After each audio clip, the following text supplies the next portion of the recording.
egingo gara jardunaldien ja amaierako saioarekin, honekin itxi egiten dira hiri hezitzaileak komunitateak eraldatuz jardunaldi hau. Eta mailan nago oso ondo inguratuta eta eta aurkeztuko dizkizuet orain saio honetan hitz egingo dutenak, ez?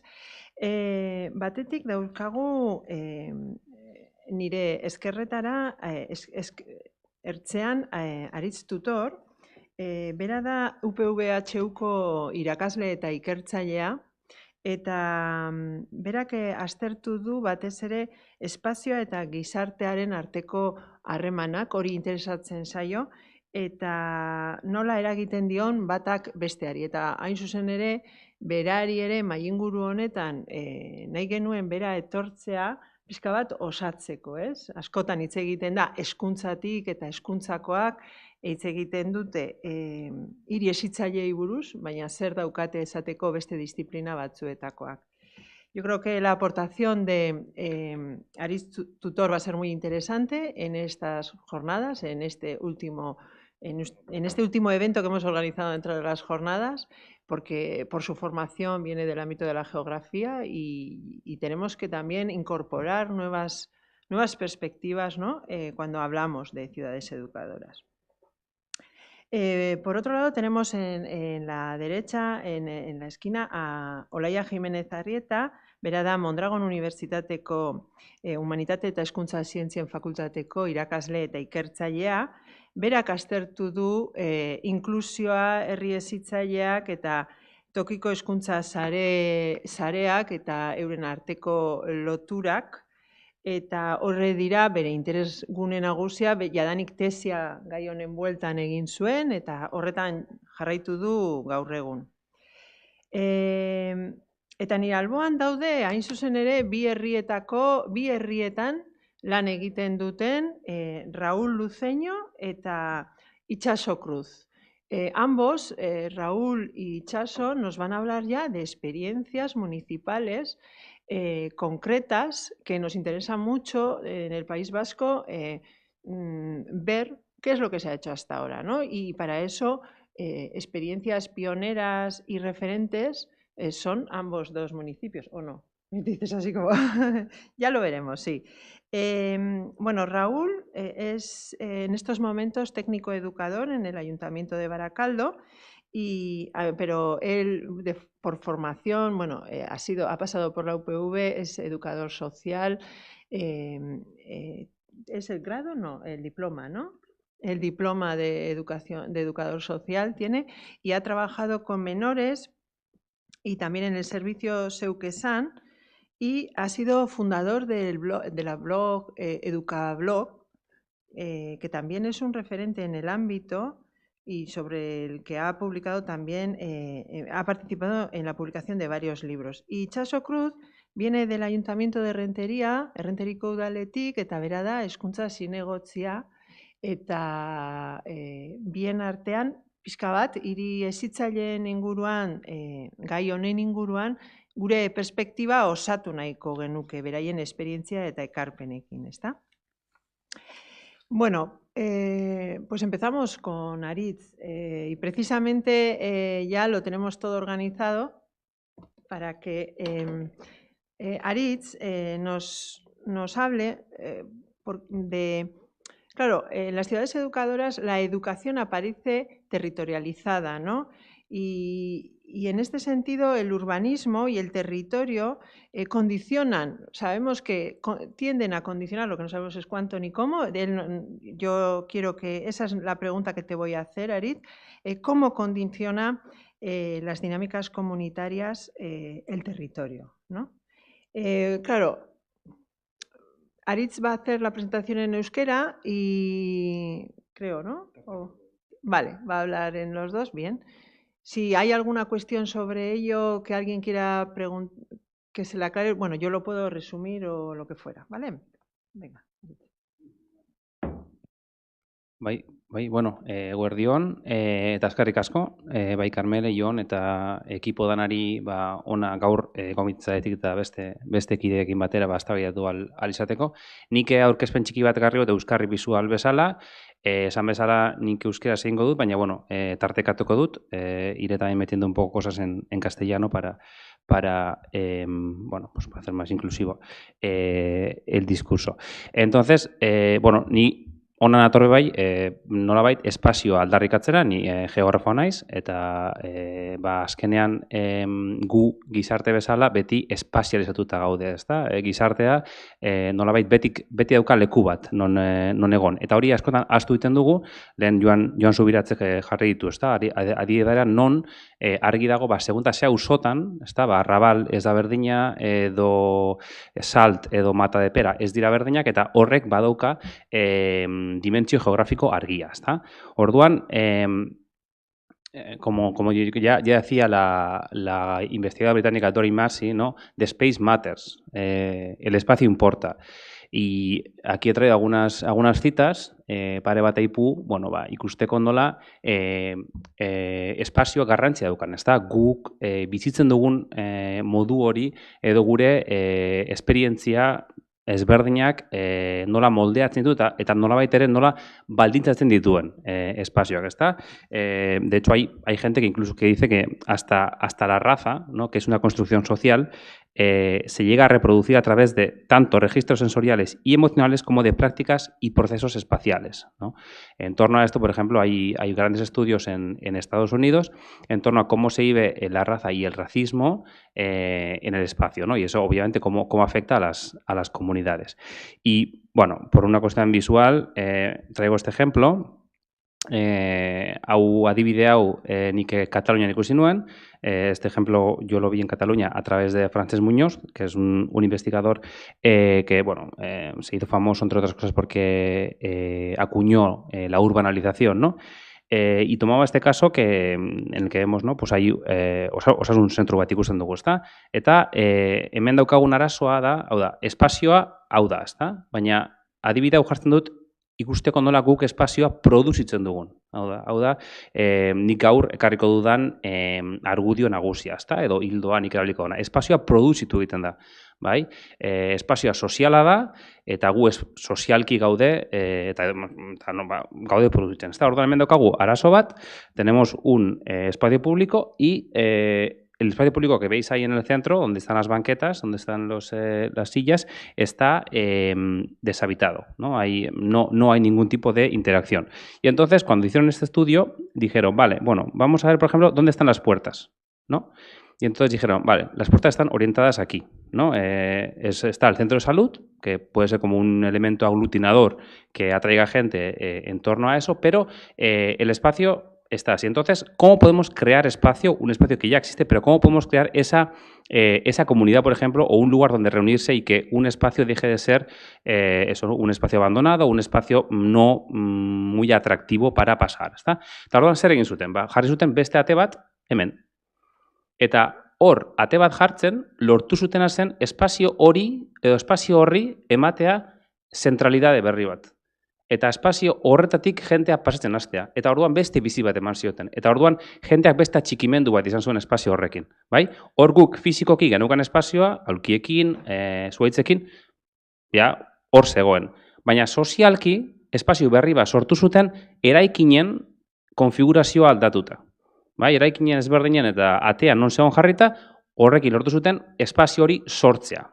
Sí, entonces, hori da pixka bat gaur, bueno, nik egingo danen, labur argudioa, ezta? Da, zelan sortzen da hori komunitateak, ezta? Zergaitik espazioa ere izan daiteke ezaugarri gako bat ulertzeko zelan sortzen diren komunitateak. Pues aquí pongo el ejemplo de Seaside, ¿no? Florida, que es un ejemplo prototípico de cómo crear o cómo tratar de crear una comunidad controlada, ¿sí? y un espacio que es eso, ¿no? En este caso es un espacio que, digamos, apela a unos valores, a un imaginario de esa comunidad originaria estadounidense con una arquitectura neoclásica en el que siempre, por ejemplo, pues es una comunidad sin conflictos, ¿no? En muchos de esos lugares incluso hasta los niños y las niñas están prohibidas. Y he puesto al lado el ejemplo de la película Pleasantville, que no sé si la conocéis, pero es muy, digamos, muy educadora también en el sentido de ver cómo a veces, en este caso es eso, Pleasantville, ¿no? Como el nombre indica, un lugar plácido, una comunidad y también espacialmente plácida donde no hay conflicto, ¿no? Donde todo está bien. Luego pues vemos cómo se va produciendo y bueno, es una parodia un poco justamente a este tipo de comunidades, a este tipo de imaginarios como Seaside, ¿no? Orduan, espazioen produkzioa, ezta? Guk pentsatzen dugun espazioen produkzio horretan, guk egin behar ditugun galderak hori dira, ezta? Nork egiten du norentzat, ezta? Hiriaren eskubidea, edo hirirako eskubide hori norentzat egiten da, nondik, zergaitik, ezta? Orduan, azkenan, espazio produzitzaz gain, ez da bakarrik espazio produzitzen dira, espazio produzitze horretan gidalerro batzuk dituela. Eta produkzio horrek daukala oso argi jarrita ze sistematan edo ze hierarkiatan sartzen den, ezta? Beraz, espazioen produkzioaz aritzen garenean, pues tenemos que tener en cuenta que los procesos sociales crean formas sociales, los procesos espaciales crean formas sociales y que los procesos sociales forman formas espaciales, ¿sí? Por ejemplo, cuando hablamos de espacio, ¿no? Podemos pensar en una metáfora, en la piedra, ¿no? En la arquitectura, en el cemento. Si os fijáis, por ejemplo, no hay nada más ideológico que una carretera. Una carretera hace que inevitablemente tú tengas que ir del punto A al punto B siguiendo una línea, ¿no? Y eso es una cuestión espacial, no tienes otra alternativa, ¿no? Cuando hablamos de carreteras también hablamos de infraestructuras, ¿no? Infraestructura también entra dentro de ese componente espacial que podemos perfectamente pues, incluir en el análisis cuando pensamos en cómo crear comunidad o cómo no estamos creando comunidad, ¿no? Y bueno, al final el espacio está jerarquizado y el espacio reproduce tanto en el momento en que se crea como en el momento que ya está creado, reproduce esas asimetrías espaciales, ¿no? En Barcelona se hizo un estudio en la Plaza Lesseps cómo viven los diferentes grupos ese espacio público, ¿no? Y se ve cómo al final esas jerarquías sociales se representan en el espacio, ¿no? De alguna manera es la injusticia espacializada y es la espacialización de la injusticia también, ¿no? Es esa relación dialéctica entre espacio y comunidad o sociedad, ¿no? En este caso, también pues, tomo un caso de Terrassa, Can Anglada, en el que se hizo una investigación non gehien bat bebai enfokatu ziren Can Angladan dago etorkin asko daude, migrante asko. Eta espazio publikoetan sortu ziren talka edo liskar inzipente batzuk, eta orduan egin zutena izan zen Fabia eta Maria Dolorsek hartu eta egin ikerketa bat ikusteko zelan banatzen ziren espazioan, bai, hori pixka bat lehen hitz egin duena, eskola patiotan ere gertatzen dena, nola banatzen diren espazioan eta non jartzen den bakoitza, eta nola horrek lagun dezakeen eta espazioak nola elkarrera egiten dion horri, ezta? Orduan, azken finean hori da, espazioak ez dira neutroak eta pentsaz argi ikuste dezakegula nola lagun dezakegun komunitate bat eratzera espazioarekin ere jokatuz, edo espazio ere produzituz. Eta, bueno, pare bat adibide karri ditut harin batean. Bueno, ikusteko bai, ¿no? Pues eso, pues como también se pierde, ¿no? La accesibilidad en muchos lugares por una cuestión espacial, ¿no? Y eso hace que, obviamente, esas personas pues, no se sientan incluidas ni que puedan simplemente encontrarse, ¿no? O sea, al fin y al cabo, el espacio tiene otra característica muy clave, ¿no? Que ya lo decía Merrifield, que es como, vale, hace falta hacer derecho a la ciudad, pero para el derecho a la ciudad hace falta tener un punto de encuentro, ¿no? Las ideas tienen que encontrarse y las ideas se encuentran en el espacio. Y si hacemos que, por ejemplo, simbólicamente o por renta o por inaccesibilidad física, las personas no pueden acudir a X lugares, no se van a dar ese tipo de encuentros, ¿no? Entonces, topagunea ere, topagune posible izateko espazioa beharrezkoa da, ezta? Hemen jarri ditut pare bat adibidez, azkenan askotan hiri hezitzailea haurtzaroarekin batzen da, ezta? Osea, lotzen da haurrek zelan ikusten duten espazio hori eta nola espazio horretan aintzat hartzen diren ala ez. Hau da, helduzentrismo bat eta helduzentrismo eta gizonzentrismo batekin sortu dira, ezta? Hiriak, no hace falta más pensar en los grandes bulevares, ¿no? Grandes bulevares de Haussmann en París, en la Vía Laietana mismo, que se creó, que se abrió, eran bulevares para la exposición de la burguesía, ¿no? Bulevares donde ese flaneur pudiera pasear. Entonces, eso es, al final, ahí vemos claramente como la conexión entre espacio, ideología o espacio y sistema económico y la representación de clases sociales en la ciudad, en este caso. Pero bueno, esto puesto de los niños. Y aquí hay una red de arquitectos y arquitectas que se llama Equalsare, que, bueno, por ejemplo, hacen esto, ¿no? Hacen una serie de todo un proceso participativo hasta lograr, por ejemplo, en este caso, en la Plaza de Ambaró, un parque que responda a las necesidades de las diferentes colectivos, ¿no? Infantes, migrantes, trabajadoras, tal, que viven en ese barrio. Eta orduan hori ikusten dugu nola espazio ere produzitu daiteke eta azkenan komunitatea sortzeko lagundu hor aintzat hartzen badugu parte hartze hori, ezta? Eta bueno, hau da azken irudia, render hau da azken irudia, baina irudi honetara heltzeko, pasada parte hartze prozesu guztietik eta ikusi nola eta elementu espazial ezberdinak zelan integratu barruan, ezta? Uste dut ez dakizan noan denbora, ez dut nahi luzatu asko, simplemente ikustea hori, haurtzaroan edo aurren ikuspuntutik ere zelan asko egin den lan, Colin Ward adibidez zen Britainiar handiko urbanista bat, anarkista bat, berak oso lan mardula egin zuen honen inguruan, baina da, denporan zehar errepikatu den kezka da, ezta? Eta adibidez hemen daukagu, 2024an azaroan orain dela, ontxe, aurreko hilean atera zuten dosier bat, azkenan kezka berdinen inguruan, ezta? Nola uztartu plangintza eta hirian bizi diren kasu honetan aurren beharrak eta nahiak. Beste adibidea, Finlandian behin nola integratzen duten azkenean, heziketan nola sartzen duten hiriarekiko heziketa, zelan hobetu haien jakintza edo irizpidea espazioarekin elkarregirentzeko momentu horretan, hau da, espazio bako, zelan eta azkenan izatea kontzeptu, oinarrizko kontzeptuak izatea, eta hori, nola ere egin daitekeen hasi ikusten zeintzuk diren espazialki ematen diren, adibidez, kasu honetan gazteek dituzten ibilbideak, ezta? Hori da urbanismo feministak orain ja hamarkadatik egin zuen kritika, hau da ibilbideak, ezta? Lanera joan edo ibilbide lineal horiek ez direla hiri batean bizi diren biztanlego guztiaren islada, baizik eta gero adibidez emakume beste askoz ere linealak ez diren ibilbideak dituztela, eta kasu honetan gazteekin berdina gertatzen da, ezta? Bueno, nola egin dezakegu, espazialki ere hori aintzat hartzea, kasu honetan parte hartzen, ezta?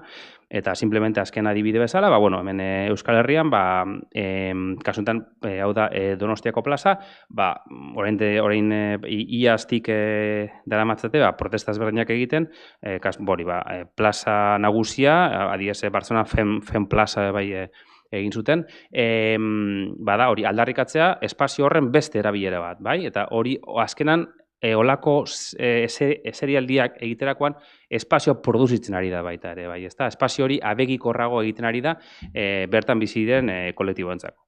Eta, bueno, horrekin ja utziko eta gero izan da, eztabaidarako. Oso ondo, Aritz, nik uste dut gauza asko zenituela esateko eta saiatu zarela labur-labur esplikatzen, agian diapoetan norbaitek gero agian galderetan komentatu aldigu, galdetu aldigu zerbait diaporen bat zehatzagoa saltzeko, ez? Baina igual, Aritzek ekarri dizkigu hainbat adibide kanpokoak, Euskal Herritik kanpokoak, Estatu Batuetakoak, edo Finlandiakoak, edo nahi dena, eta igual, orain da momentua hurbiltzen joateko, ¿no? Venimos un poco hacia el País Vasco y hacia Aritz nos ha enseñado una panorámica muy, muy, muy breve y muy rápida de casos, ejemplos internacionales, eta igual Olaiari hain zuzen ere pixka bat aterrizatzea eskatuko diogu, ez? Euskal Herrian, berak egin duen ikerketatik abiatuta, nola ikusten duen egoera. Bueno, egunon, eta eskerrik asko maingurura gonbidatzearren. Nik pixka bat daukadan denbora tartea hau, ez, prestatzeko eta pixka bat Karmele botatako galdera horrei erantzuteko, bueno, azaldu nahi dizuet ze puntutatik abiatzen naizen, bai? Euskal Herriko Unibertsitatean defendatu nuen tesia, 2017an, eta gai zentrala izan zen Euskal Herriko herri eta hiri hezitzaileak komunitatearen eta erakundeen ikuspegitik, ez? Eta bestetik, 2017an tesia defendatuta gero, 2019tik aurrera, udalerri desberdinetan, ni Mondragon Unibertsitateko irakaslea naiz, eta aritu gara hainbat udalerritan, tokiko hezkuntza komunitateak saretzen, hezkuntza komunitateak eta eragileen arteko sareak sortzen. Orduan, honekin esan nahi dizuet, pixka eta abiapuntua dela, tesian landu eta garatu den ezagutza horren transferentzia egiten aritu garela gero 2 urte ondoren. Eta, gaur egun dihardugu. Eta, pixka hori oinarri hartuta hortik irakaspen batzuk, kokatuko du zenbait esperientziatatik ikasitakoa, bai? Eta ikasitako hori ustez badela kontuan hartzeko moduan, bale? Orduan, zerbaitetan gero zehaztu nahi baldin baduzue eta ikaslei begira nago, galdetuta nik pozik erantzungo dizuet, bale? Eta pixka bat tesia abiatu nuenean, Euskal Herriko 7 lurraldeak kontutan hartuta, aztertu nituen Lapurdiko bere momentuan Baionan hasi eta Tuterarainoko 11 esperientzia, ez? Bizkaian izan ziren 3 esperientzia, Gipuzkoan beste 3, Araban 1, Lapurdin bakarra eta Nafarroan beste 3. Bai?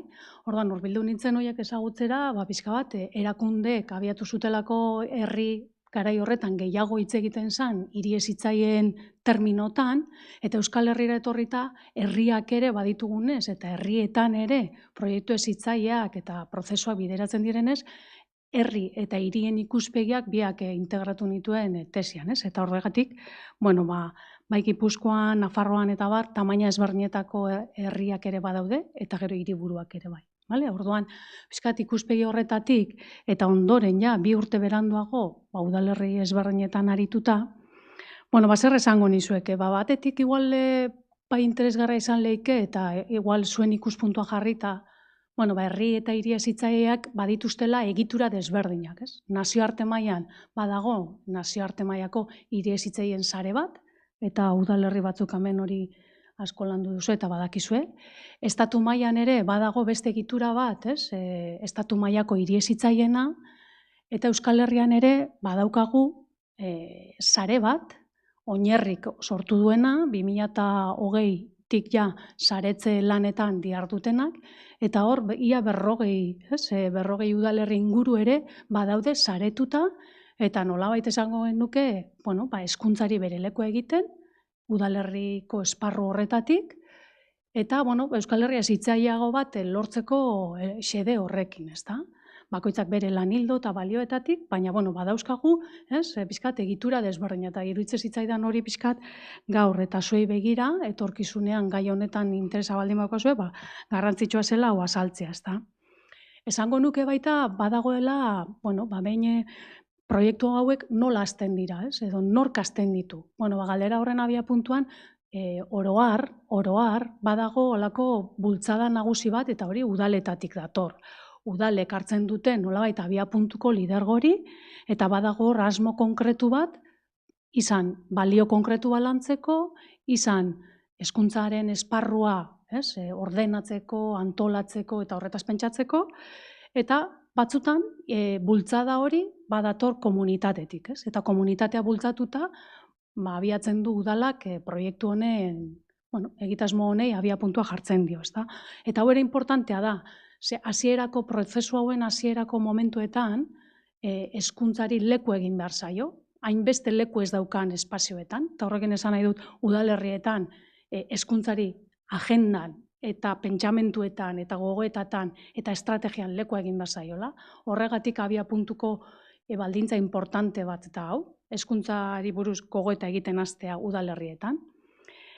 Horrek esan nahi duena da, kasu batzutan eta irakaspenetako bat izan da, hezkuntzaren inguruan udalerrietan hasi direnean eta hirietan eta hiriburuetan hasi direnean gogoetak egiten, nolabait lagundu duela hezkuntzari buruz hitz egiten hastea, baina baita ere hori estrategiaren barnean sartzen, eta hor udalerriek edukiko duzu zer esana, ezta? Eta horrek laguntzen du lekuan leku sail bat antolatzen, sail baten begirada kokatzen, eta behar bada sailen arteko lehen gerturapen bat egiten. Ez behar bada guztiek, eta ez behar bada zeharka lan egiten, baina bai laguntzen du abiapuntuko, nahi baldin baduzu hezkuntzaren koordenatu batzuk jartzen. Eta hori funtsezkoa da, ze hezkuntzaz ari gara, eta hezkuntzari, ez da udalak, eskumen gehien duten administrazioa. Hezkuntza administrazioak ez dira, baina administrazioak dira, eta badakizu horrek direla, udalak direla gertuen daudenak herritarrengandik, eta badute zer esana, beraien ongizateaz eta beraien bizi baldintzetaz, eta nola hezkuntzaz ere bai. Abiapuntuko alderdi horretaz aparte, pasatuko nitzake orain esatera, irakaspen horietatik zer izango litzatekeen kontutan hartzekoak. Aipatutako gogoetak eta estrategiaren parte izateaz aparte. Importantea da, nahi baldin badugu eta sinisten baldin badugu herri hezitzaileetan eta hezkuntza baita ere udalen esparru badala, garrantzitsua da udaletako korporazio eta logika horretan halako proiektuarekiko atxikimendu bat, onarpen bat egotea. Zergatik diot hau? Udaletan alderdi batek bakarrik sinistu edo babesten baldin badu proiektu hau iraunkortasunerako baldintza gutxi eskaintzen dituelako. Behar duelako babes instituzionala. Eta instituzionala doa alderdien koloretatik harago. Eta hori hasierako baldintza importante bada.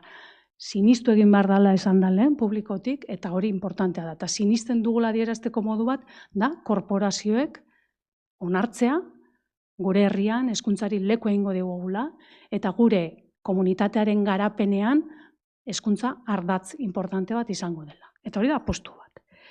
Eta hori lotzen da, hiri hezitzaileek badute referentziazko gutun bat, eta gutun horretan badaude oinarriak, hiriaren eskubidea orain hasierako sarreran azalpenean hori bai da eskubideetako bat, eta hori jasotzen da gutunean, eta baita ere, oinarrik ere zentzu berean, balio hezitzaile batzutan oinarritzen ditu, bideratzen dituen prozesuak. Orduan Euskal Herrian ere, gutuna euskeraz baldin badago ere, oinarrik bideratzen ditu balio konkretuen arabera, Eta tokiko hezkuntza sareetan egiten ditugun prozesuetan ere, oinarrian jarri behar dira helburu komunak, eta helburu komun horiek dira adostasunean oinarrituta jartzen direnak. Eta hasierako baldintzaz aurrerago joan da, zein beste baldintza prozesuan kontuan hartzekoak dira. Honetan, udalerrek zer esan gehiago izango dute, baina lidergoa bada oso importantea hasieratik, prozesuan eta jarraipenean, ezta? Lidergoa esaten dudanean, esan nahi dut, ez protagonismoa, baizik eta proiektuari helduko diona, baldintza jarriko dituena eta unean-uneko beharrei erantzungo diena, ez? Lidergorren baitan, politikoak eta teknikoak ikusten ditut. Politikariak, teknikariak, zergatik? Politikariak behar bada legealdi batean eta ondoren aldatu egiten dira, Eta hor, oso aldakorra den egoera da, beraz, hori iraunkorra izatea nahi baldin badugu, teknikariak izan behar dira nolabait, konbentzimendu handiz, eutsi behar dietenak proiektu horrei, eta noski, politikarien babes guztiarekin, eta horretarako behar diren baliabideekin. Horretaz aparte, iruditzen zait, garrantzitsua dela prozesu hauen hasieran, tokiko hezkuntza komunitate saretzeko prozesu bat, egitasmo baten abiapuntuan, garrantzitsua da lekuan leku dauden beharren analizia egitea.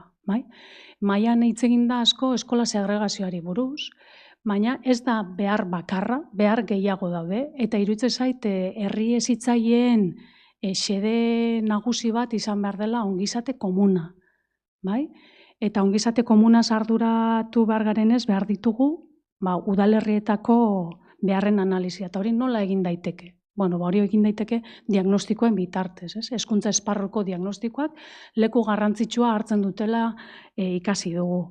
Zertarako diagnostikoa? Identifikatzeko zeintzu diran indarguneak eta zeintzu diran ahulguneak edo dauden behar nagusiak. Eta behar nagusi horrei erantzuteko abiatuko dugu prozesua.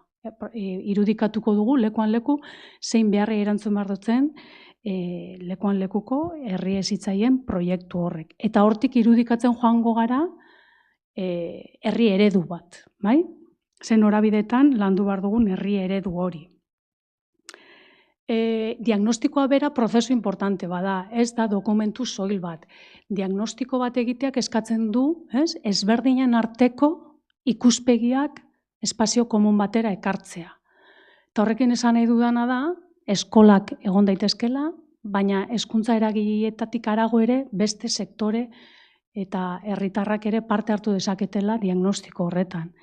Eta horrek eskatzen du elkarrentzutea, konfiantza espazio eta giro bat sortzea, helburu partikularrak eta helburu kolektiboak ere aintzat hartzea. Aipatzen ari naizen alderdi horrek garrantzitsua dira, nahi baldin badugu, lekuan leku sortzen diren egitura edo struktura horietan, elkarrekin edo elkarlan kultura berri bat sortzea. Oso garrantzitsua da, ezberdinen artean elkar ezagutzea. Ezberdinen artean elkar ezagutuz, konfiantza giro bat sortzea. Eta hezkuntza esparru horrei begira jartzea, eta guztiok modu bateratuan, errealitate horren irudikapena egitea. Datuetan, intuizioetatik eta gure bizipenetatik. Diagnostiko horre jarriko dizkigu mahai gainean, hein handi batean dauden behar nagusiak eta hortik irudikatuko dugu baita ere zein prozesu, zein norabidetan dauden erronkak. Eta erronka horiei jarriko dizkiegu esanahiak. Eta esanahi horiei elkarrekin jarriko dizkiegu erantzun posibleak. Erantzun posible horrek irudikatzea ere, bada elkarlan baten ondorio edo emaitza. Orduan, azpimarratzen ari naiz etengabe elkarlanaren ideia, izan ere, herri hezitzaileen perspektiban badago ardatz importante bat, eta hori da erantzunkidetasuna. Eta erantzunkidetasunak eskatzen diguna da, ezberdinen arteko eta logika ezberdinean funtzionatzen duten eragileen arteko, elkarrekin lan egiteko espazio eta lan molde bat. Eta behar dugu hori, eta horrek eskatzen du baita ere, administrazio ezberdinak ere elkarrekin lanean jartzea. Eta horrek eskatzen du logika ezberdinak ulertzea. Eta horrek emango digu aukera, harreman marko berri bat eraikitzea, elkarlan kultura berri bat eraikitzea, eta hortik behar bada, etorkizunean, proiektu partekatu bat bideratzea. Mosten noia, baina azken aipamen bat baita ere zirrikituei. Eta zer esan nahi dut honekin? Badakizue udal eskumenak hezkuntzan oso mugatuak direla, eta herri hezitzaileen eta tokiko hezkuntza komunitateen saretze prozesuetan zirrikituak dira importanteak, eskumenak baino zirrikituak dira importanteak. Zirrikitu horiek ematen diotelako aukera, udalerri edo toki esparruan hezkuntzari garatzeko.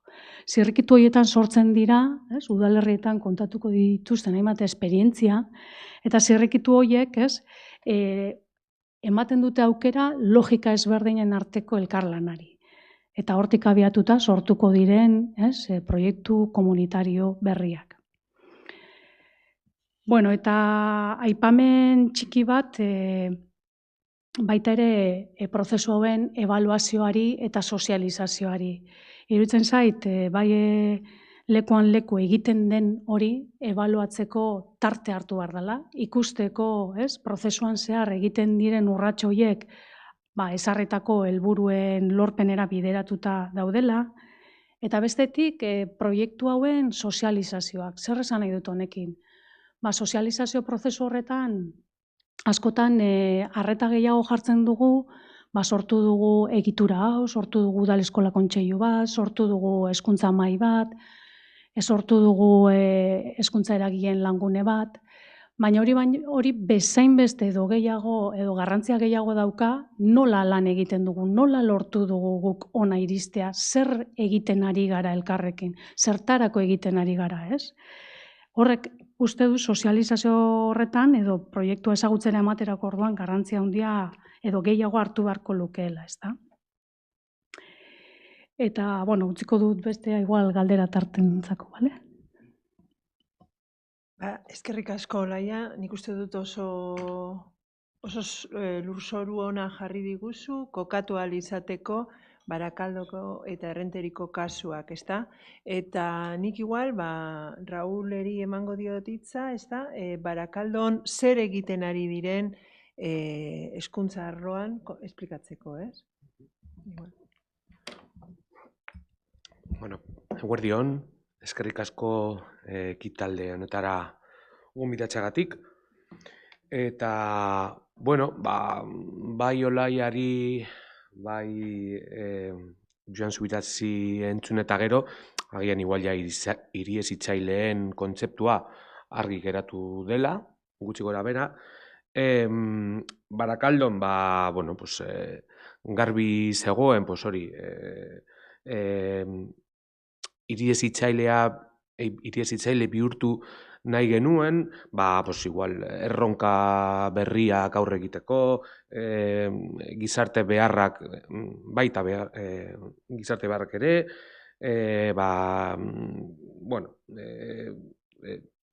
baken neukan, eskolatik aratago hori, el trascender los muros de la escuela, pues joan nahi genuen, eta nire asmoa zen igual, hastea, eta horregatik, hori guztiagatik, 2000 urtean AICE, Asociación Internacional de Ciudades Educadoras, izena eman zen, baina, gero pentsatzen, hori, inscripzio hori edo antes de pertenecer a esa Asociación Internacional de Ciudades Educadoras, en Baracaldo ya se hacían cosas que luego lo piensas y dices, hostia, estábamos haciendo ciudad educadora antes de pertenecer a esa red, ¿no? Orduan, pues ez dakit, adibide batzuk. Lehen Joan Subirasek komentatu du oso garrantzitsua dela la identidad local, no? Edo hori, pues adibidez, ez dakit zenbat urte ja, ni oraindik iaia berria naiz udaletxean, baina badago programa bat, ezagutu Barakaldo deitzen dena, eskola guztietan garatzen da, eta hau da, hori, Barakaldoko historia zabaltzeko, pues eskolatik irtetzeko, ez dakit zein erakina, bizitatzeko parkeak eta, bueno, halako zerbait. Beste programa bat izan da, AICE parte hartu baino lehen egindakoa da, pues hitz batu.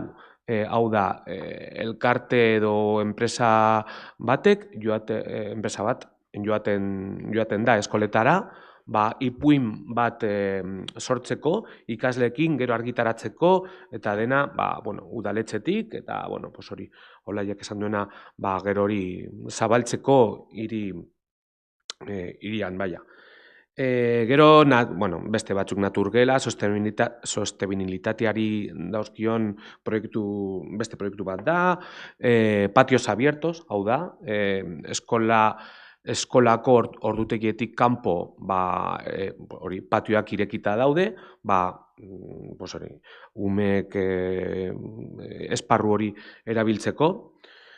Hori gutxi gora bera, ja, bazegoen, hori nire ustez iriesitzailea da, baina, 2000-tik aurrera AICE, Asociación Internacional de Ciudades Educadoras, parte hartzen dugu, eta, con una apuesta también por integrarse en una red global, ¿no? Es una asociación que, como su propio nombre indica, pues incluye a ciudades, a municipios de todo el mundo. Si lo acercamos todavía más en el Estado, creo que la ha mencionado un poco Laia, está la RECE, que es una red estatal de ciudades educadoras, en las cuales, pues ahí ya nos adherimos, participamos, solemos estar en diferentes encuentros que se organizan desde esta red. Normalmente son redes temáticas. Baracaldo, por ejemplo, pues hemos trabajado en redes sobre segregación escolar, sobre absentismo escolar, sobre promoción de valores o participación ciudadana, entre otras. Yo qué sé, esto supone encuentros con otros municipios, con otras ciudades, trabajando un poco en esta línea, con esta visión, pues que nos ha llevado, yo qué sé, ahora mismo estamos, por ejemplo, participando en Rivas Vacia Madrid, otra en Granollers, se ha participado en Gijón, se ha participado en Gasteiz, en Bilbao, un poco todo esto, ¿no? Además de todo ello, o derivado de participar en la AICE, derivado de participar en estas redes temáticas, también un poco por ese peso histórico que decíamos, ¿no? Que ya se estaban llevando a cabo iniciativas que, insisto, bajo mi punto de vista, tienen que ver con la construcción de una ciudad educadora, aunque en aquel momento igual no se le llamase así. A partir de ahí luego, un poco siguiendo la línea de estos espacios de encuentro, de esta RECE, de esta AICE, desde el Ayuntamiento de Baracaldo, pues desde que se participa todos los 30 de noviembre se conmemora el Día Internacional de las Ciudades Educadoras y se llevan a cabo diferentes iniciativas. Algunas tan sencillas como poner una pancarta en el balcón del ayuntamiento en el que se informa o se difunde a través de redes sociales o se difunde entre los colegios qué es una ciudad educadora, qué se celebra o qué se conmemora ese día. Pero a partir también de ahí, eta lehen komentatu dudan, eta hori zen nire asmoa, nahi dugu udaletxeko barruan ideia hori edo planteamendu hori zabaltzea. Eta horretarako saiatzen ari gara sortzen igual talde tekniko bat, beste arloko pertsonekin, talde en plan de ciudad educadora, gehitzeko, arkitekto baten iritzia, ekonomiko arloko teknikari baten iritzia edo ikuspuntua, baina aitortu behar dut kostatzen ari dela, ez da erraza igual, begirada historikoak aldatzea, claro, es que esan behar dut todo lo que estamos diciendo que hemos hecho hasta el momento, ¿no? Esos programas de Naturgela, ese programa de Sagutu Baracaldo, esos programas, es verdad que siempre nacen del mismo departamento o de los mismos departamentos. Nuestro departamento es de educación, pertenecemos al área de cultura, euskera, juventud y prevención de adicciones. Digamos que todo el germen nace de ahí. Nuestra pretensión ahora, como digo, es intentar incorporar a otras personas, a otros seres y que van. Vamos consiguiendo, se han sumado gente de informática, gente de infraestructuras y tal, baina, como digo, está costando. Aurten ere, urtero antolatzen dugu, la llamamos reunión de direcciones, topaketa bat ikastetxe guztietako zuzendariekin, eta normalean da, kurtsoko hasieran, ongi etorria emateko, eta, gure programak, zerbitzuak eta ez dakit zer zabaltzeko, eta zuzendariek ezagutzeko, baina aurten hain zuzen ere, tematikoki aurkeztu dugu hiriezitzailearen kontzeptua bai eskoletan. Osea, kontua da, kontzeptu hau inkluso eskoletan ez dago oso garbi. igual zuzendariek edo ikastetxek ez dute ondo ezagutzen. Eta, bueno, ikuspuntu horretatik edo helburu horrekin, esparru horretan, topaketa horretan, zuzendarien bileran, hitzaldi bat prestatu genuen, hitzaldi horretarako gonbidatu genuen, nola ditzen, Marina Canals da la secretaria general, la secretaria general de la AICE, de la Asociación Internacional de Ciudades Educadoras, eta berak, kontzeptua aurkezteko antolatu zuen bere hitzaldia, baina horretaz gain eskatu digu, ea, justo, zuk galdetu duzun, ¿qué estáis haciendo en Barakaldo? Eta ea hori, si es realmente se corresponde con iniciativas propias de Ciudad Educadora, eta, bueno, sorionez eta gutxi gora bera, hori guztia badirudi baietz. Eta, bueno, nire ustez oso ondo egon zen, eta, bueno, beste neurri bat izan zen, hiri hezitzailearen kontzeptua zabaltzeko hirian zehar. Eta ja bukatzeko ekitaldi edo iniziatiba horietan para presentar, zuk ez dakite aipatu duzun Olaiak, baina iaztik, igual desde 2023 o desde ez nago ziur, sortzen ari da edo hasten ari da Euskadiko sare txiki bat, que sería una especie de red estatal de ciudades educadoras, baina centrada aquí, en la que de momento estamos participando ayuntamientos adheridos a esa Asociación Internacional de Ciudades Educadoras. Concretamente son los ayuntamientos de Vitoria-Gasteiz, Donosti, Bilbao, Barakaldo, Ermua y Erandio y Oiartzun. Ermua he dicho. Entonces, elkartzen ari gara, topaketa batzuk egin ditugu ja, eta primero, con el objetivo de seguir poniendo, de compartir buenas prácticas, construir estrategias un poco comunes de las que estamos desarrollando estos ayuntamientos que menciono, pero también hemos buscado, digamos, un tema común que pueda ser como su propio nombre indica, de interés común para todos, que es el del tema de poner el foco en los consejos escolares municipales. Lo entendemos como una herramienta clave para trabajar todo el tema de inclusión y, bueno, ahí andamos trabajando. Digamos que esto, no sé, creo, y espero haber podido responder a tu pregunta, qué es lo que se ha hecho, lo que se está haciendo. No sé si poco o mucho, es algo que podemos valorar luego en cuanto se abra el diálogo con el resto de las compañeras y con la gente que habéis venido. Pero, bueno, más o menos esto es lo que en Barakaldo estamos haciendo desde el punto de vista de Ciudad Educadora. Bale, ikusita Barakaldorena ezagututa, Bizkaia aldean, Gipuzkoan berriz errenteria daukagu, eta berez oso erreferentea dena, Euskal Herri mailan. Itxaso, kontau. Zer erantzunkizuna, horrela zita referentzialtasun horretatik. Lehenik eta behin mila esker, gonbidapen honegatik, nik uste dut egunerokoan askotan udaletan eta hainbat administrazioetan gaudela egitean, eta uste dut oso interesgarria direla momentu hauek hartzea eta pixka bat hausnarketarako eta tokiko esperientzia partekatzeko aukera edukitzeko, beraz mila esker. Nik pixka bat lehenik eta behin nahiko nuke testuingaraketa bat egitea gure herrira, ez dakit ezagutzen duzuen arrenteria, arrenteriak 40.000 biztanle ditu, eta hezkuntza eskaintzari dagokionez 9 ikastetxek osatzen dute eskaintza hau.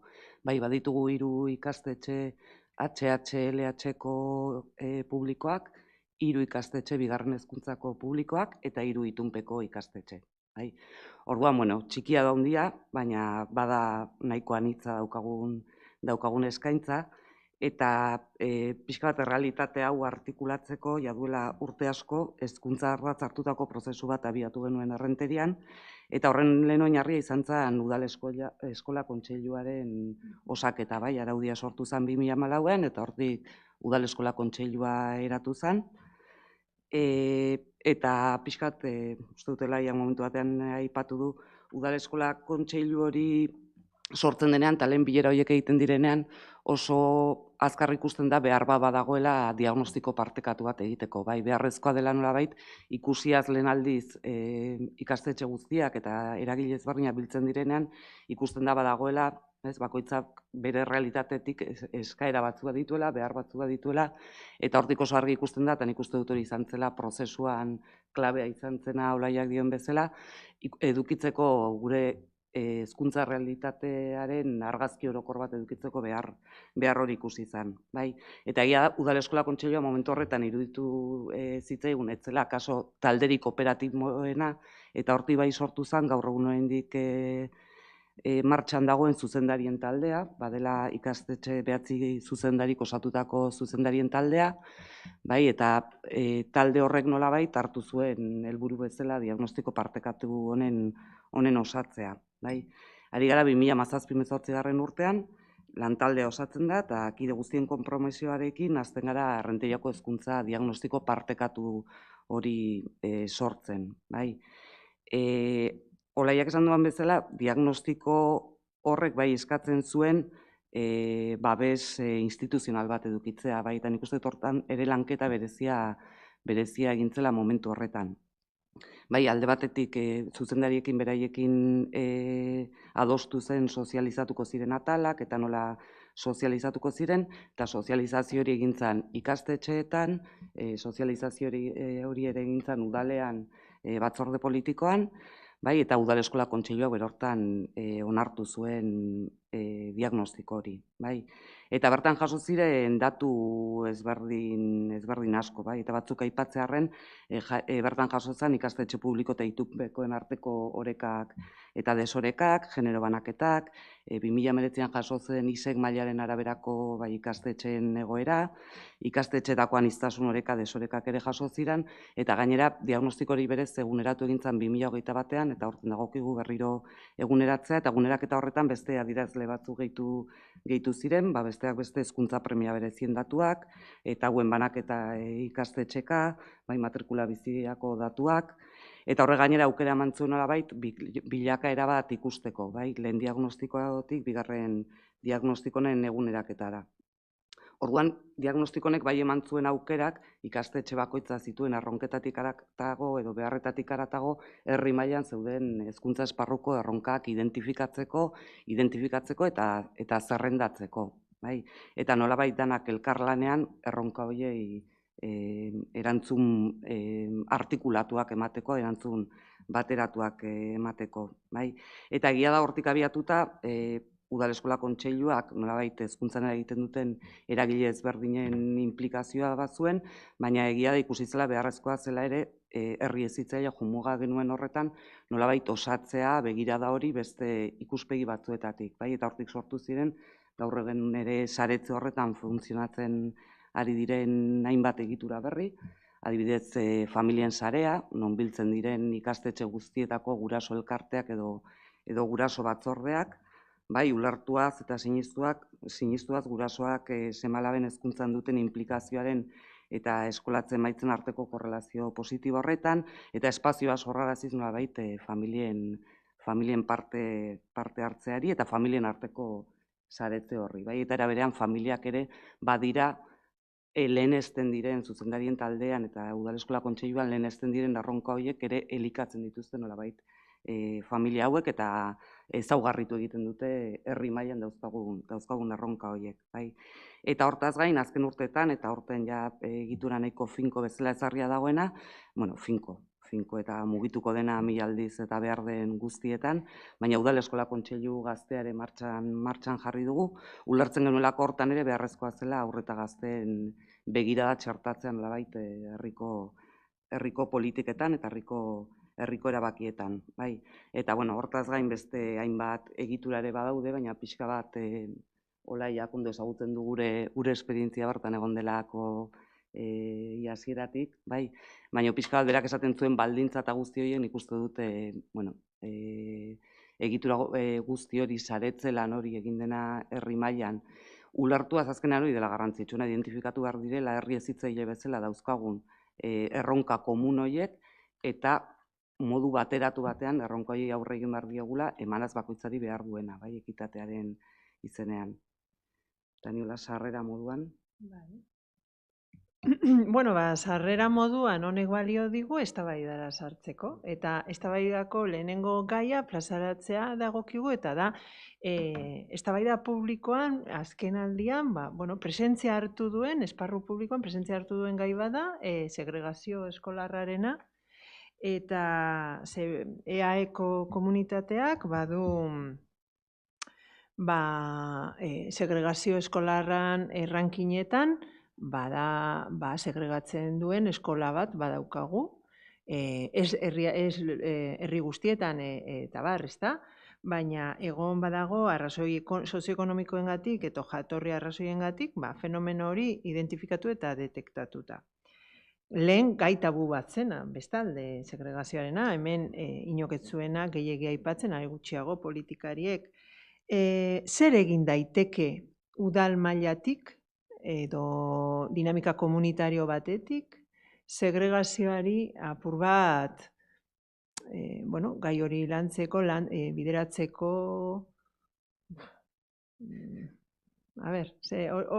hori beharrizanak detektatu dira eta aipatu direnak agian ez dira, Olaiak esaten zigun segregazioa ez da gai bakarra, ez? Ongizatea bilatu behar dugu, baina horren baitan segregazioa badugu.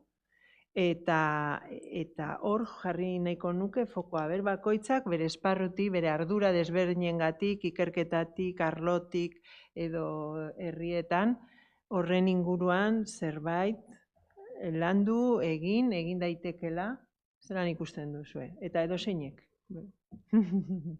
Ja, ordenak ez du, ez gara ordenean sartuko.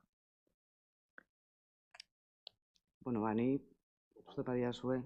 Pixka bat, errenteriako esperientziatik esan dizudan bezala, azkenean diagnostiko horretan hainbat erronka aurkitu ziren, eta argi dago segregazioa etzela bakarra, baina horren inguruko erronka bat ere identifikatu zen.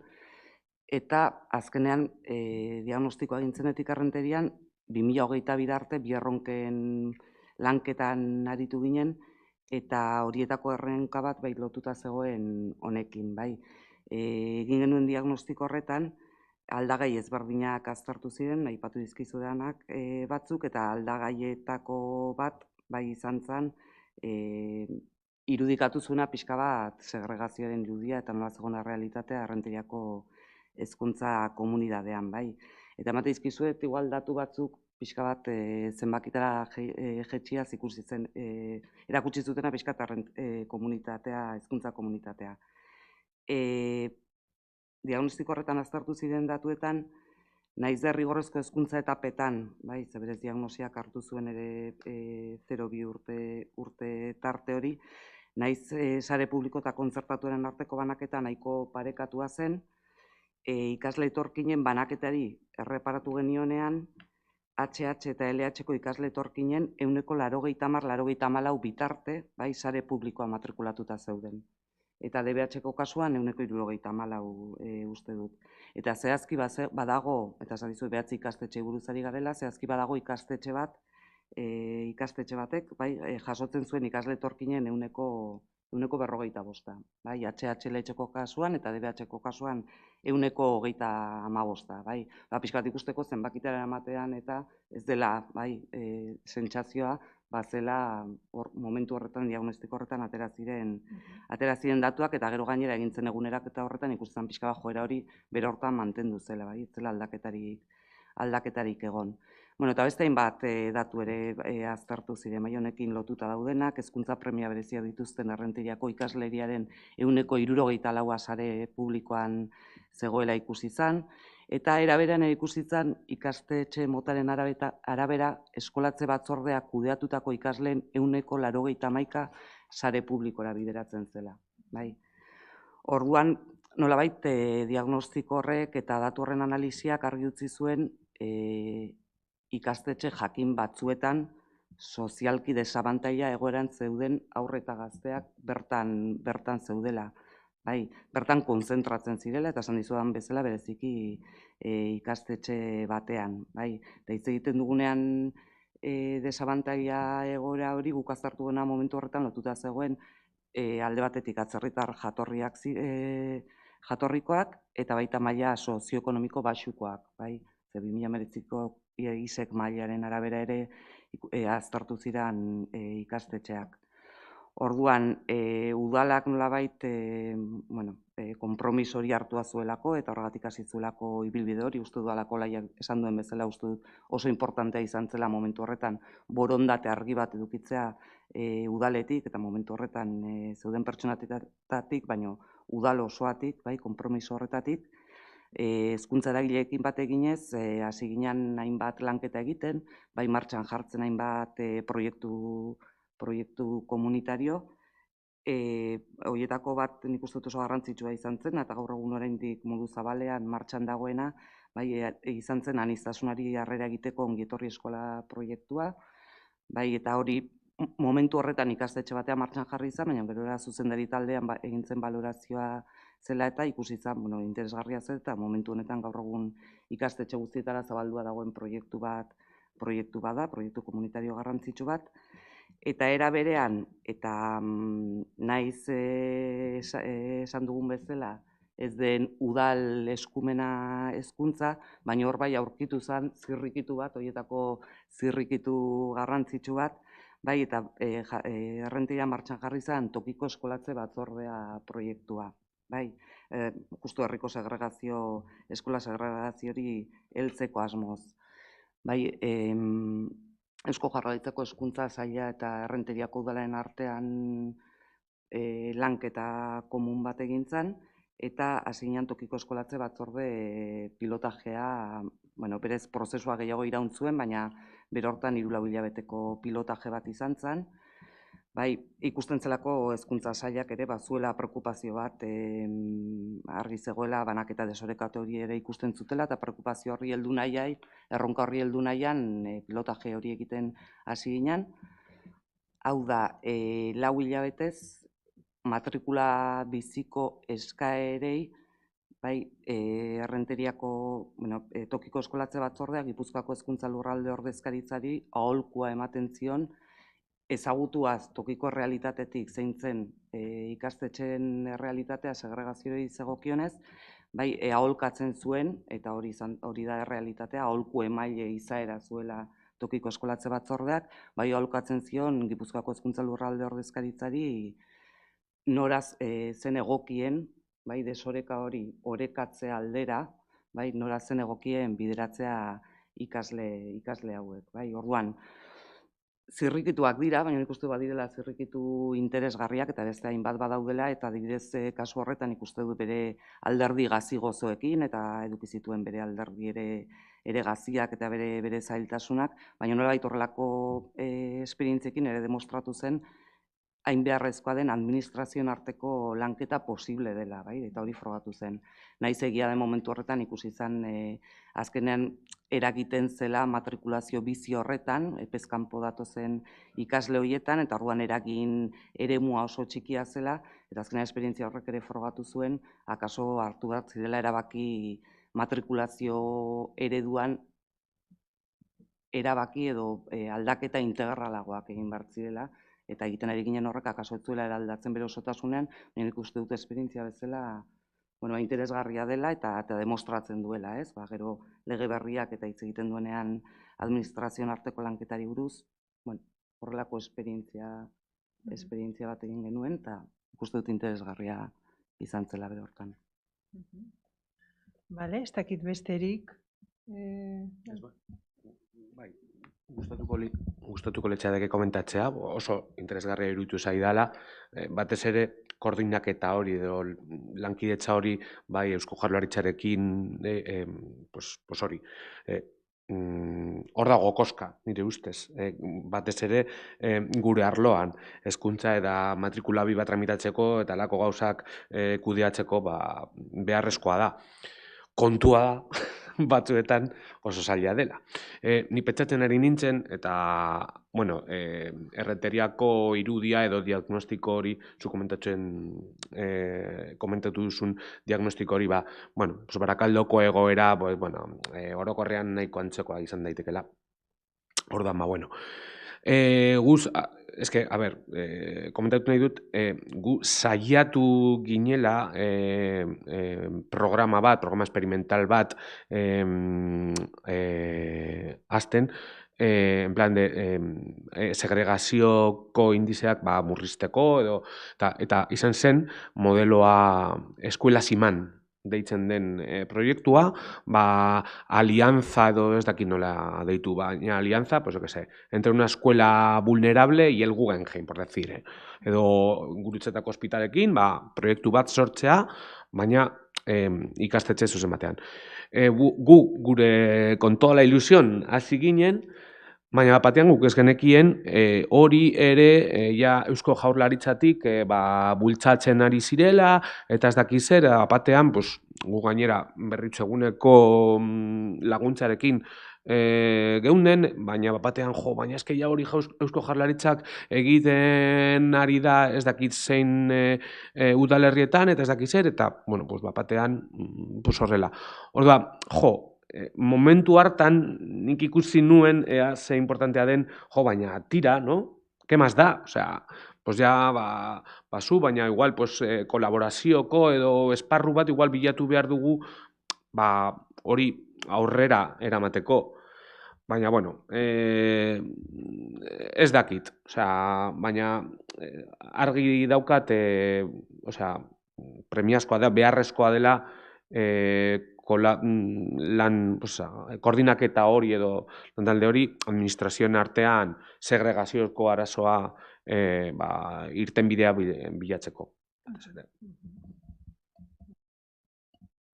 Nik igual labur, bizpahiru ideia esandakoari lotuta, eta batetik unibertsitate bezala eta prozesuak, udalerrietako hezkuntzan ardazten diren prozesuak bideratzen ari garenetan, udalerrietara hurbiltzen garenean topatzen gara egiturazkoak diren eta politika jakinen ondorioekin.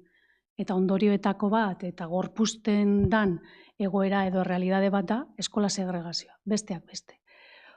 Horren aurrean eta galderari pixkate referentzia eginaz, komunitatetik eta tokiko esparrutik zer egin daiteke, tokiko esparrutik bakarrik ezin da egin ezer.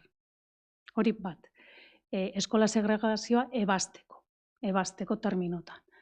Orain, egiturazko arazoak edo fenomenoak direlako, eta egiturazko fenomenoak izatera, daude politika jakinen edo erabaki jakin batzuk. Orduan, hor hartzen du sekulako garrantzia aipatu duzen horrek, administrazioen elkarlanak eta borondateak, eta hor ekosistema, elkarlan ekosistema edo kultura berri bat eratzeak. Eta guk transferentzia proiektuetan eta aipatu dudan herri hezitzaien prozesuetan edo tokiko hezkuntza komunitate sareak, herri hezitzaien perspektiban ari direnen kasuetan, esku hartzen da eta lan egiten da estruktura desberdinetatik, izen desberdinetatik, udal eskola kontseilu, hezkuntza foro, zuzendari talde, lan egiten da, eta esango nuke, horien ondorioetan egiten dugu lana, sortzen ditugu elkarlan espazioak, seguruak izan daitezkenak, lasai hitz egiteko, ze bakoitzak, eragile bakoitzak badakar ondorio horien irakurketa partikular bat, eta bizikpen partikular bat. Eta horrekin eratu behar duzu espazio komun bat eta errelato komun bat. Eta hori da sekulako erronka. Orduan, azpimarratu nahi nuen lehenengo ideia da, esku hartzen dugu, baina ondorioetan, bizikidetza kontuetan, eskolen arteko harremana eraikitzen den harreman horretatik prozesuak bideratzen, irakurketa partekatu horiek egiten, besteak beste bai, eta hor adibideetan zuek aipatu duzuenera joko genuke ez da. Badago beste bat, eta hori ere aipatu duzu, eta da, zer egin daiteke kasu horretan, esperimentatu. Eta orain Itsasok aipatu duen hori, tokiko eskolatze batzordeak jartzen du mahai gainean, sekulako premia dagoela tokiko esparruan eta hezkuntza esparruan esperimentatzeko. Eta esperimentatzeko da, jarri gaitezen, ikus dezagun egiturazko arazo bat daukagula esku artean, Eta denoi dagokigula, hezkuntza denon ardura dela, ardura kolektiboa dela, jar gaitezen, jar dezagun borondatea, jar ditzagun baldintzak, eta jar ditzagun baldintzak hau aurrera etaratzeko, eta zaintzeko, eta izan dadila ekarpena ongizate komunera, ekitatera, justizia sozialera, ikasleen hezkuntza eskubidera. Hori bada, hezkuntza legeak badakarrena bere printzipioetan, eta edozein egitura hezkuntzarekin lotutakoak bere oinarrietan izan beharko lukeena. Eta udalakor egin dezake sekulako ekarpena. Bere realidade hori, orain deskribatu duzuen realidade hori, inor baino hobeto ezagutzen duelako. Eta azkenik esango nuke, baita ere, halako prozesuetan, eta, nik unibertsitatetik eta prozesuetan bideratzaile lanetan aritzetik, esango nuke, diagnostikoaren beharrak, baina tokiko esparruaren dimentsioan. Baditugu EAE mailako diagnostikoak, baditugu estatu mailakoak, nazioarte mailakoak, baina hemen sekulako garrantzia hartzen du, aipatu duzuen bezala, tokian tokiko erretratoa etaratzen duten diagnostikoak. Kasu batzuetan, eta hemen ere metodologikoki esperimentatzeko aukera handia dago, eta beste aukera batzuk ere badaude, ze batzuetan, badirudi errealitate bakarra eratzen dutela datu objektiboek. Baina horretaz aparte, badago beste unibertso bat, ekosistema, lekuan lekuko, hezkuntza ekosistemak dakartena eta hori da, duten bizipena. Eta bizipen horietan daude datuak bezainbesteko garrantzia duten elementu klabeak. Eta horrei egiten diote referentzia, elkarlan espazio bat eratu behar denean, errelato horiei leku egin behar zaio. Zertarako, amesten dugun beste eszenatoki posible horiek lortzeko behar ditugulako errelato berriak. Baina errelato berriak sortzeko behar dugu leku egin errelato minei, bizipenei, irakurketa ezberdin horiek, errelato berri horiek eraikitzeko. Orduan, 3 ideia. Zerekin topatzen garen, ze aukera dagoen esperimentatzeko eta baita be diagnostikoaren beharra. Baina ez datu objektiboetan soilik. Aritz, zuk zerbait gehituko zenuke edo? Justo haiekin bat datorren aztanik lurralde eta espazio kontuan dudanez, bebai, ze beharrezkoan udalez gaindikok koordinaketa, hemen EAen baude eskola batzu direla erreferenteak eta erreferenteak zan dut, ez hezkuntza aldetik baizik eta referenteak, ospea dutelako, lauro bat, laboraste bat etortzait burura, eta hauek jaso dituzten ikasleak udale ezberdinetakoa dira. Orduan, kasu horretan, uste dut, esan dagoa, egin bako izateke bai, adibidez, lurralde antolamendu ikuspuntuetik dauden erramientarekin. PTP bat adibidez, plan territorial parcial, edo PTS bat, plan territorial sektorial, horretan ere sartzea dimentsio hau. Eta horrekin lanik duna da, ez bakarrik udalerri mailan, baizik eta eskualde mailan, eta kasutan erkidego mailan bai. Orduan, horrekin duna justu hori, ezta? Egitura denez, hor bai, espazialki, azkenan askotan, udalerriak daude, haien artean harremanduak, edo, Ermua eta Ibar bat, bi probintzia ezberdinetan, baina oso elkarri handiak dauzkaten, orduan, horretan ere nola sartu, nola barneatu eta integratu, eskualdekako edo pixka bat eskala gorago eta udalaz gaindiko eskala hori. Hori bai, izango dira bakarrik.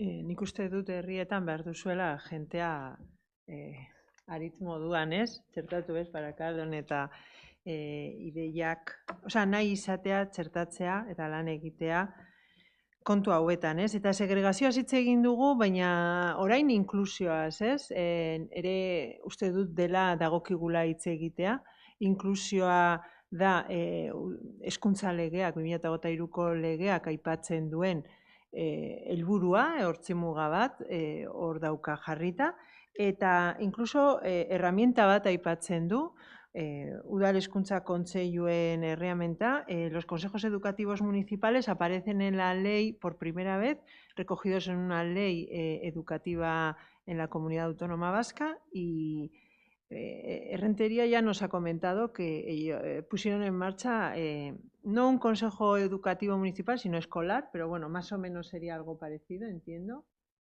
¿Vale? Quizá Baracaldo no tiene ningún consejo, pero bueno, desde vuestra perspectiva, ¿qué capacidad o qué oportunidades le veis a estos consejos, a estas figuras institucionales o dispositivos institucionales nuevos que se han abierto, que hacen engranar mejor, que la administración municipal se engrane mejor dentro del sistema educativo y también de la administración en general?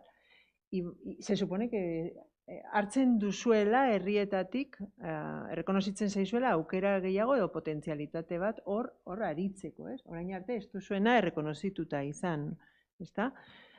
Bueno, kontua da, zelan ikusten dituzue kontseiluak, legean jasota dauden bezala, lan egiteko inklusioaren alde, gizarte inklusioaren alde eta bar. A ver, Raúl, igual. Bai, no.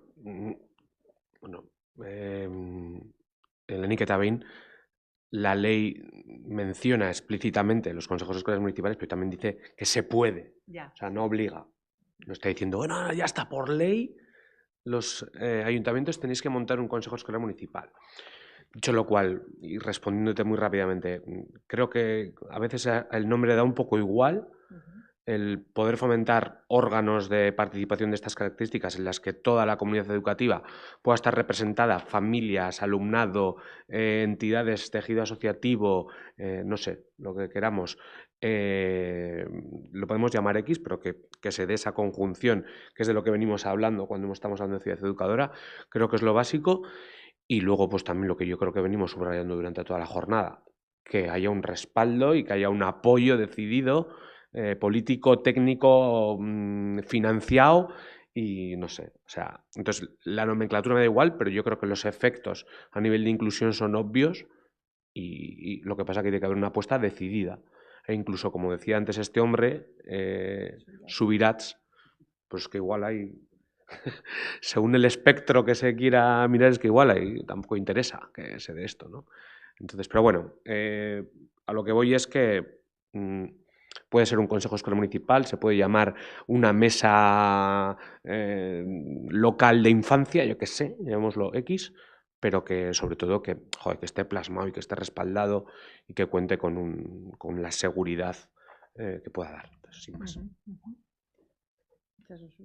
Bai, bueno, ni pixka bat igual errepikatuko ditut atera den ideiak, baina era bat ados Raulek zion horrekin, ez dakit nola daitu behar den, orain legea jasotzen duen horrek bere hortan ematen digun beste aukera bat, nik uste dut importantena dela nola egiten diren prozesuak, prozesu horretan lortzen den implikazioa, eta prozesua bera dela zaindu behar dena, orduan udal eskola kontseilua bere hortan ez du garrantzitsuena hori dela, eta akaso da irudikatzea pausu berri bat ematea aholku kontseiluei orokorrean udaletan, eta kasu honetan udal eskola kontseiluari, akaso izatetik aholku kontseilu, nolabait esleitzen zaionean erabakigune izatea, eta benetan bertan hartzen direla erabakiak hezkuntzari dagokionez, bai, eta gero, nik uste dut gehiago dela nola egiten prozesu hori eta ze botere esleitzen zaion espazio horri, espazioaren izena edo legea jasotza modu batera edo bestera.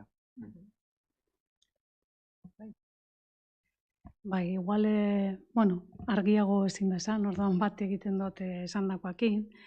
Iruditzen zaite, udal hezkuntza kontseiluak datozela eskola kontseiluak, lehen eskola kontseilu bezala izendatzen ziren hoiek hartzera, kokapen berdina izatera. Esan nahi dut horrekin kontsulta organo badela eta borondatearen esku geratzen dela, eratu edo ez eratu. Ikastetxe bat baino gehiago baldin badaukazu, zure esku dago, ez? Eta zure esku egoteak esan nahi du ez dela hainbeste erantzukizun partekatu bat sortzeko espazio baten beharrari garrantzia ematea.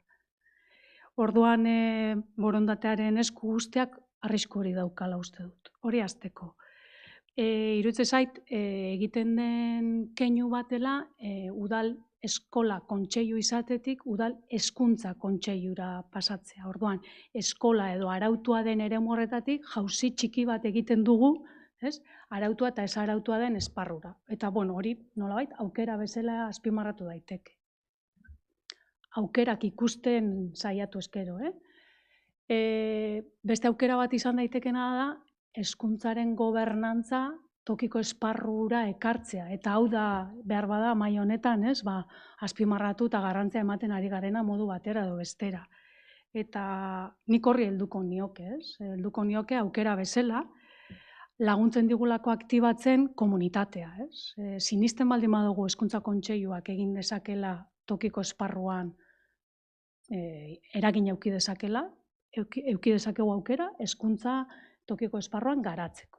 Eta batzea, espazio horretara eta ongizate komun horretara, sartu inklusioa, ekitatea eta aipatu ditugun alderdi guzti horiek, erantzunkizun kolektibo horretan.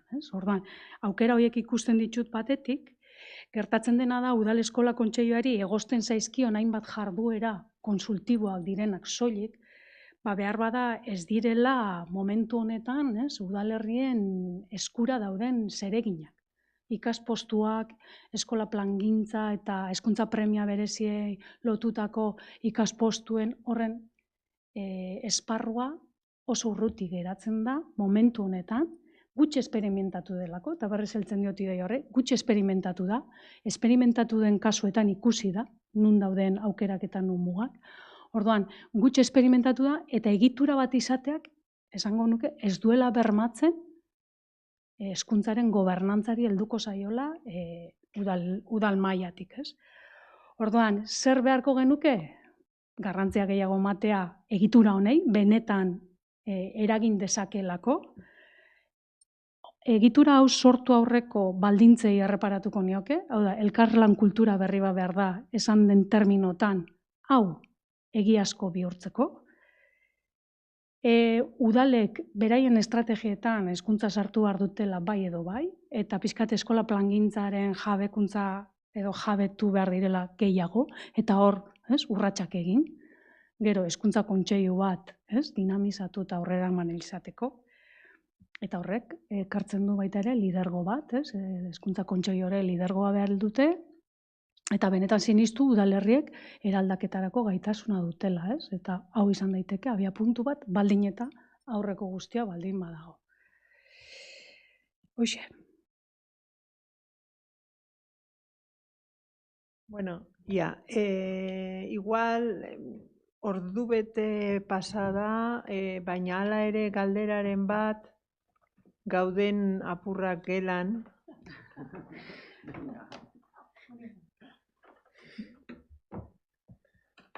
Bestela, Jorandoni, zu baduzu. Bueno, bestela, hemen utziko dugu, eta honekin amaitu egiten dira jardunaldiak, Jorandoni, azken hitzen bat behar duzu bota, Eskerrik asko, Lauroi. Bai.